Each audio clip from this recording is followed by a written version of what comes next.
Olá, meus irmãos, o evangelho de hoje é Lucas 4, 14 a 21. Nesse evangelho, vemos Jesus que toma a Bíblia e lê um trecho da profecia de Isaías. O trecho que ele lê é o seguinte: O Espírito do Senhor está sobre mim, porque ele me ungiu para que dê a boa notícia aos pobres. Enviou-me a anunciar a liberdade aos cativos e a visão aos cegos, para pôr em liberdade os oprimidos, para proclamar o ano de graça do Senhor. Depois que Jesus lê essa passagem, ele diz: hoje se cumpriu essa passagem da Escritura.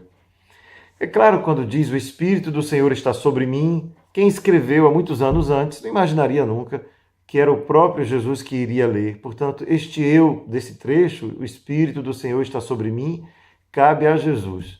Isto é, todos nós que teríamos lido esse texto e teríamos pronunciado dessa forma: o Espírito do Senhor está sobre mim, certamente teríamos a convicção de que não se trata de mim, eu, você que está lendo.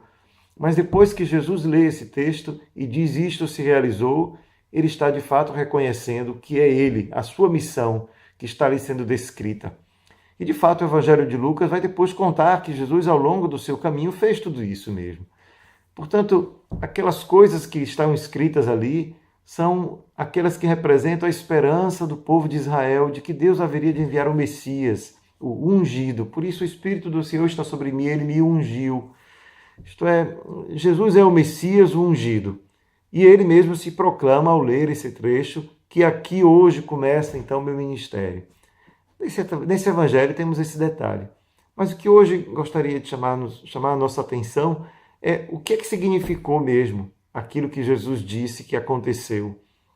Ora, a primeira libertação que o Messias veio trazer, e Jesus anuncia nesse evangelho de Isaías, vamos chamar assim o evangelho de Isaías, né? É a libertação social, boa nova aos pobres. Os pobres são uma categoria social, né? São aqueles que não têm condições econômicas de viver, são os pobres mesmo, pobres de tudo. Ele veio anunciar uma boa nova aos pobres. E a gente pode se recordar do Magnífica de Maria, quando ela mesma anunciou, quando encontrou Isabel: minha alma engrandece o Senhor, porque libertou, melhor, porque despediu os ricos de mãos vazias, né? Saciou os famintos. Então, esta boa nova, a boa nova do Messias que veio para saciar a fome de quem vivia na miséria. Então, essa é uma miséria física. Portanto, é uma libertação social que Jesus veio anunciar nesse texto. Mas não só isso. Ele fala de liberdade aos cativos. Ora, não é o cativo desse texto, são aqueles que são aprisionados por outras razões, que não são simplesmente os que estão presos nas cadeias porque cometeram crime. Esses não são apenas cativos, eles estão cumprindo uma pena, eles estão pagando o preço por um erro cometido. Mas os cativos no tempo de Jesus se referem àqueles que foram levados cativos para a Babilônia, levados aprisionados para o exílio. Por qual motivo? Político. Porque a Babilônia, porque a Síria invadiu o território de Israel e levou cativo o seu povo. Portanto, levou como prisioneiro de guerra. Eram prisioneiros políticos, porque afinal a razão era política, era o domínio político, governar sobre a terra de Israel. Então, os que foram dominados politicamente pelos babiloneses foram levados cativos. E o Messias veio anunciar a libertação. Portanto, uma libertação também política. Mas depois ele fala que vai devolver a visão aos cegos.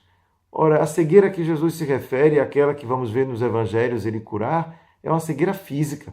Portanto, também é uma libertação física, essa que o Messias vem trazer. Mas depois ele nos fala dos oprimidos.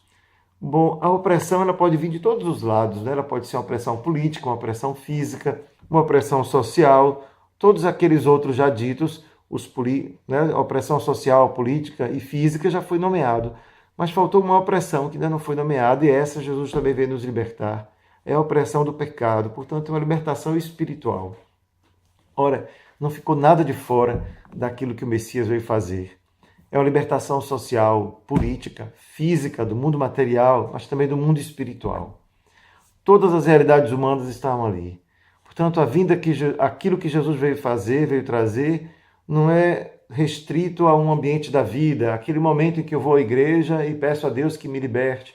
Não, Jesus veio para a nossa vida toda, é a vida integral. Esse anúncio que ele nos faz através da profecia de Isaías é de que a libertação que ele veio trazer para o homem todo.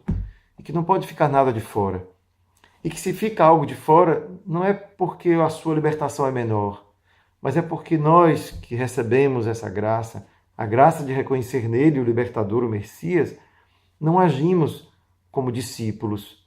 Portanto, se as questões sociais ainda continuam oprimindo e tem pobres, seremos responsabilizados por isso, porque Jesus já nos trouxe uma esperança, nos dizendo, olha, pobres são aqueles que de fato, na sua pobreza, conseguem reconhecer que só de Deus pode vir a sua maior riqueza e, portanto, não tem neste mundo nenhum bem que lhe apegue. Portanto, é generoso, é aberto. Se tem dons, se tem presentes, se tem bens materiais, o utiliza administrando-os para o bem de todos. Isso é uma alma convertida para o Messias. E assim a gente pode dizer todas as outras etapas que foram cumpridas nessa palavra que hoje escutamos de Isaías. Então, todos nós somos convidados a receber do Messias, não uma palavra mágica que liberta como uma vara de condão, puf, estamos todos libertados porque afinal o Messias chegou. O Messias nos reúne para nos dar uma mensagem. Se Deus está presente, é preciso que exista também uma libertação que vai em todos os campos da nossa vida. Que a liberdade que o Messias anuncia não é restrita ao campo espiritual, mas dali transborda para transformar a vida inteira, toda a vida. Os motivos psicológicos que temos para ser cativos, motivos físicos, políticos, espirituais, não importa de onde venha, Deus traz uma palavra de libertação. Isso significa jubileu. Por isso que ele termina dizendo para declarar o ano da graça. O ano da graça é o jubileu. É o jubileu que significa onde Jesus está, existe um jubileu. O jubileu é todo dia, é toda vez que nos encontramos com Jesus, porque nele nos libertamos, nele nos unimos para construir uma libertação que deve progredir no mundo. A libertação que começa em mim, mas que precisa se expandir. Que este ano de 2016 seja um ano assim, um ano de grandes conversões e de grandes libertações na vida de todos nós. Um grande abraço.